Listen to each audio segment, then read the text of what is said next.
Marami na ang mga nasawi dahil sa rabies virus, pero halos lahat sa kanila ay pinagsawalang bahala na lang pagkatapos sila ay makagat ng hayop na inakala nilang walang rabies. Kaya sa video na ito ay titingnan natin kung paano nga ba gumagana ang rabies.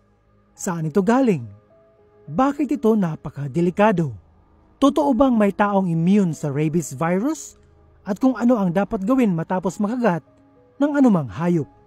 Una sa lahat, saan nga ba galing ang rabies virus na ito?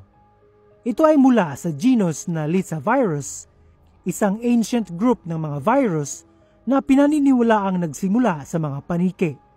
Mula roon, lumipat ito sa ibang mga hayop gaya ng foxes, raccoons, wolves, at kalaunan sa mga alagang aso.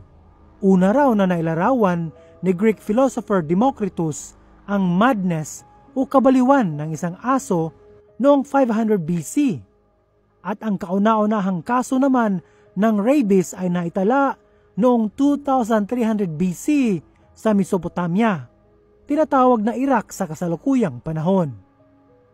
Ngayon, the moment na makagat ka o makalmot ng aso na may rabies, makakapasok din ang laway ng aso na may libo-libong mga rabies virus sa mismong sugat. Take note na mas maliit pa rito ang rabies virus.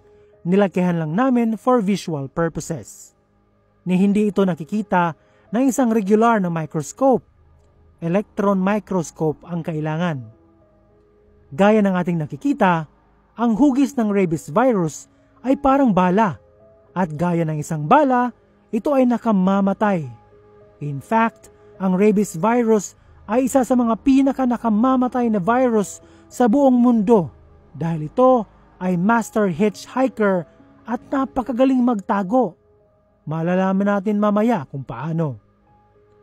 Mula sa balat ay papasok na ngayon ang rabies sa iyong muscle o kalamnan, particularly sa muscle cell.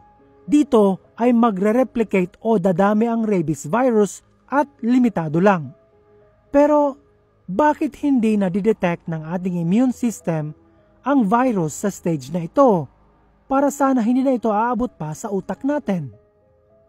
Una ay dahil kaunti pa lang ang nire-replicate ng rabies virus, dahilan para kaunti lang ang viral protein na nare-release. Itong viral protein kasi ang ginagawang basehan ng immune system para maalarma at para patayin ang virus. Sunod, ang P-protein ng rabies virus ay pinipigilan ang pagpapalabas ng interferon ng muscle cell, isang protein na pinapalabas bilang babala sa immune system na may virus na nakapasok sa katawan. At lastly, walang cytolysis o walang patay na cell dahil hindi pinapatay ng rabies ang muscle cell. Kapag kasi namatay ang cell, may mga molecules na nare-release na tiyak na makikita ng immune system.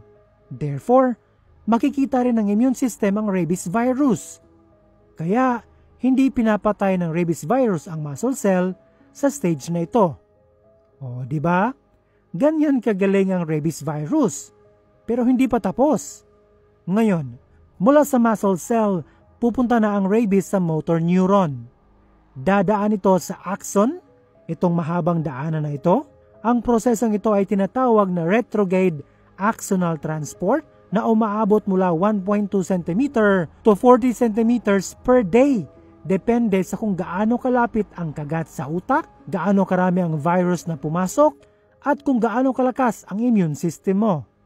Ang problema ay tahimik lang lahat itong nangyayari. Walang lagnat, walang sakit. Pero tuloy-tuloy lang ang biyahe ng virus pataas. Ito ang incubation period na pwedeng tumagal ng 5 araw hanggang higit 1 taon.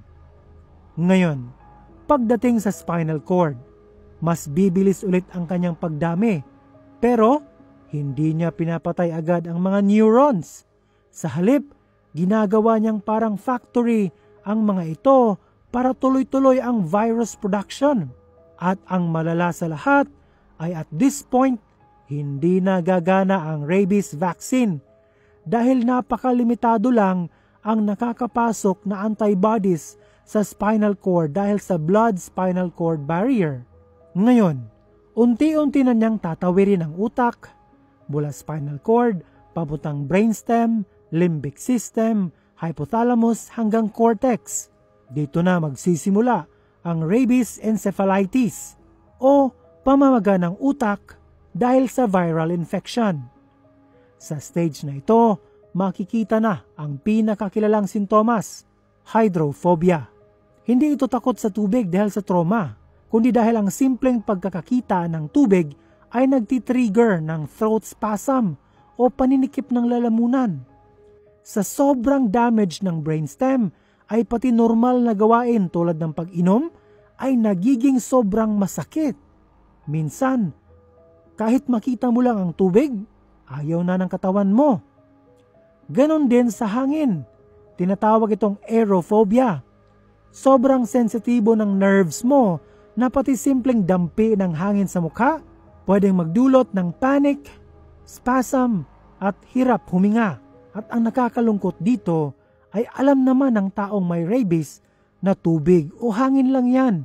Pero wala siyang magagawa dahil automatic itong nangyayari. Para bang hindi na niya pagmamayari ang kanyang utak.